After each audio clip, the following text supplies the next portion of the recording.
What is the first duty of the church? In other words, what's the top priority? What's the most important job in the church? And there is a correct answer. Our denomination in our Constitution says that the first duty of the church is evangelism.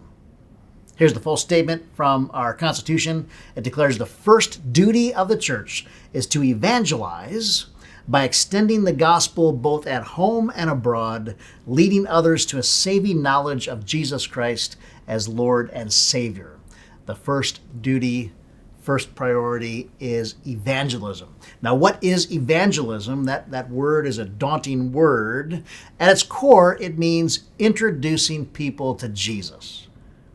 That's the first mission of the church, introducing people to Jesus, bringing people who do not know him, who aren't part of a church, into a relationship with Jesus. Now, interesting, in our Constitution, one of the job description items given to elders is to keep the first duty, to keep evangelism at the top priority, to keep it as the first business of the church, this is what it says, and to seek to lead persons to acceptance of Jesus Christ as Lord and Savior. I think this is so wise to assign this to the leaders of the church, because this value of evangelism just has a way of going to the bottom in the priority.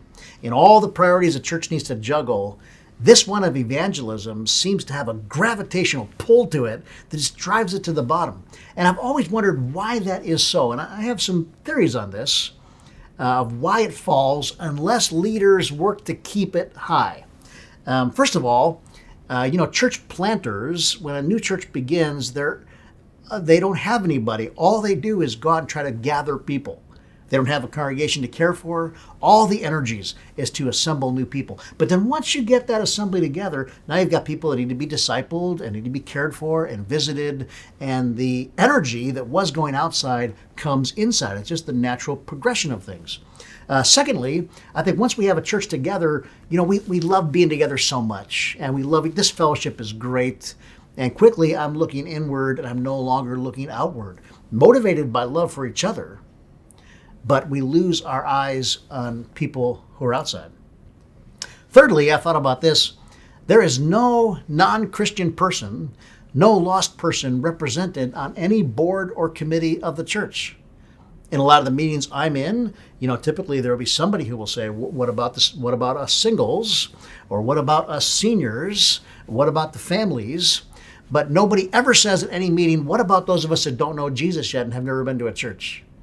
They're not represented in any leadership team. They're not elders. They're not anywhere. And so it's the job of elders and other church leaders to represent those who aren't represented, to give voice to those who have no voice. And some of that is for those who do not yet know the life and the power of Jesus.